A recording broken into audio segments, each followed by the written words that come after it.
Bagaimana kalau kita bereksperimen, kita mau maksain bagaimana, bisa nggak ya kita mau membuat cermin itu ditempered? Bisakah cermin yang sudah kita beli secara lembaran, terus kita potong, terus kita polishing, dan kita masukin ke dalam mesin tempered menjadi cermin tempered?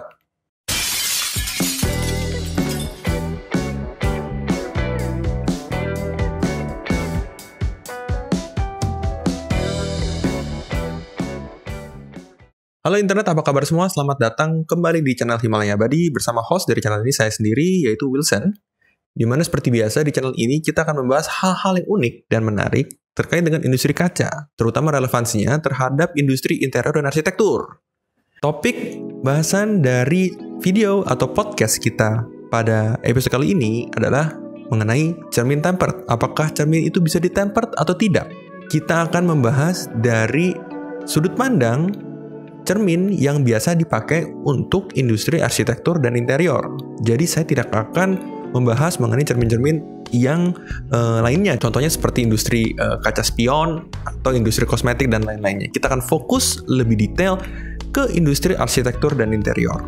Kita akan mulai dengan mereview apa itu proses tempered. Nah, mungkin kalian udah sering banget mendengar kaca tempered. Bahkan banyak sekali miskonsepsi yang berpendapat bahwa kaca tempered adalah kaca yang bahan bakunya berbeda dengan kaca pada umumnya. Namun, saya ingatkan sekali lagi, ini adalah salah. Kaca tempered adalah kaca yang sudah diproses lebih lanjut dengan proses tempering. Jadi kacanya kaca yang sama. Kita potong, kita poles, kita masukin ke dalam tempering furnace atau ke dalam mesin tempered.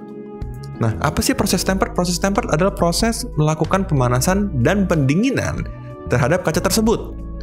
Nah, umumnya panasnya ini kita tarik sampai 600 derajat Celcius, jadi panas banget. Itu adalah proses tempered. Nah, bagaimana dengan cermin yang biasa dipakai untuk industri arsitektur dan interior? Cermin-cermin yang biasa beredar untuk industri tersebut, itu biasa diproduksi dengan slab lembaran. Nah, maksudnya gimana? Maksudnya, kaca-kaca lembaran seperti kaca polos, kaca extra clear atau kaca kristal, atau juga kaca-kaca tinted. Ini yang sudah lembaran, kita proses cermin. Jadi kita coating, kita lapis kaca-kaca tersebut dari slab lembaran di dalam mesin cermin. Jadi kalian sudah tahu proses bagaimana cara membuat kaca menjadi kaca tempered dan proses pembuatan cermin. Jadi dari slab lembaran. Nah, apakah ini bisa bertemu menjadi satu kesatuan? Bisakah cermin yang sudah kita beli secara lembaran, terus kita potong, terus kita polishing, dan kita masukin ke dalam mesin tempered menjadi cermin tempered? Kalau dengan metode seperti ini, jawabannya tidak bisa. Kenapa? Karena dengan metode ini, cermin itu harus bisa coatingnya bertahan di dalam mesin tempered, yaitu sekitar 600 derajat Celcius. Di mana pada umumnya, coating cermin tidak akan tahan di suhu itu, sehingga akan terjadi terbakar coatingnya atau rusak coatingnya. Jadi secara singkat, dengan metode kerja seperti ini tidak bisa kita menghasilkan cermin tempered. Nah, bagaimana kalau kita bereksperimen, kita mau maksain bagaimana, bisa nggak ya kita mau membuat cermin itu ditempered? Jika kita bereksperimen seperti itu, maka kita harus mengubah metode kerjanya. Kita tidak lagi bisa melakukan proses cermin di slab lembaran. Nah, sebagai contohnya, kita harus melakukan proses tempering dulu di atas kaca clear atau kaca super clear atau di atas kaca tinted. Setelah sudah dibikin jadi kaca tempered, baru kita proses pengcoatingan cermin. Maka dengan exercise ini, bisalah terbentuk cermin tempered. Berarti pertanyaannya, bisa dong Pak? Bisa kan? Kayak gitu kan proses kerjanya? Kita tempered aja dulu kacanya, baru kita proses cermin belakangan gitu. Kenapa nggak dilakukan seperti itu?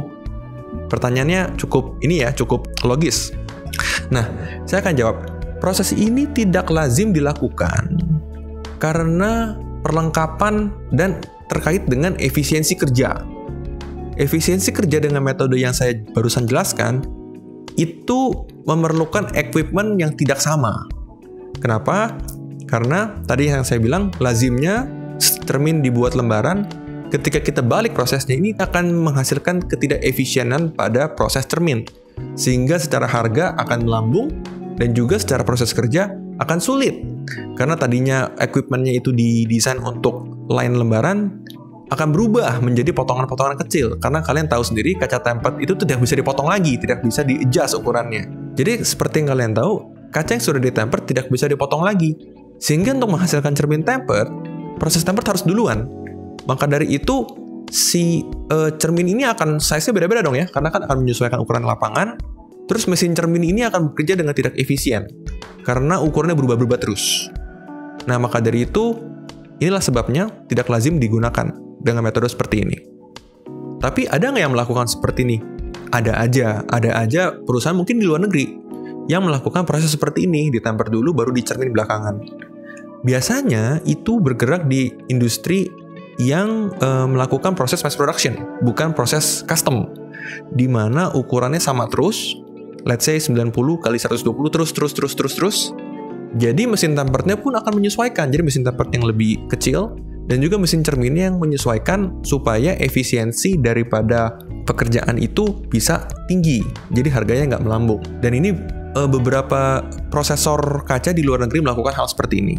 Maka dari itu, nggak banyak yang bersedia melakukan pekerjaan yang seperti saya lakukan dengan metode membalik dengan tempered dulu baru dicermin. Maka dari itu, secara umum sudah diketahui bahwa standar safety glass untuk keluarga cermin adalah dengan melakukan security film, bukan dengan melakukan tempering. Oke, kita bisa tunjukkan footage sedikit bagaimana security film itu bisa meredam pecahan kaca ketika kaca itu pecah. Jadi umumnya standarnya adalah dengan security film.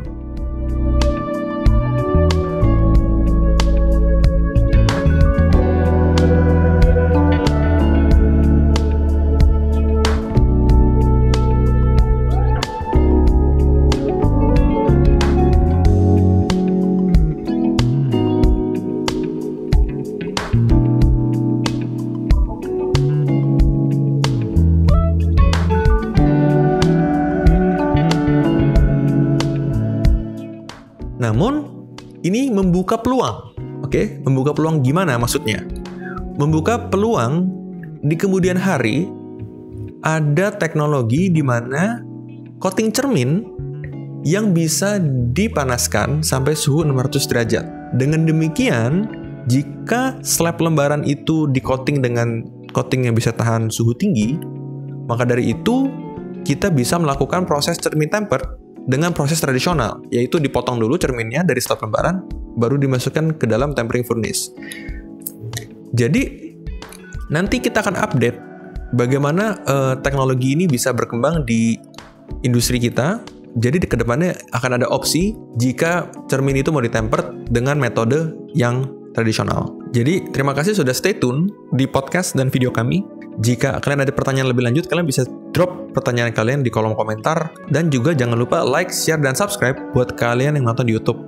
Buat kalian yang nonton di Spotify, jangan lupa untuk follow kita di Spotify. Dan untuk informasi lebih banyak, bisa hubungi kami di www.himalayabadi.com. Dan juga jangan lupa untuk follow kita di Instagram @himalayabadi. Sampai jumpa di episode berikutnya.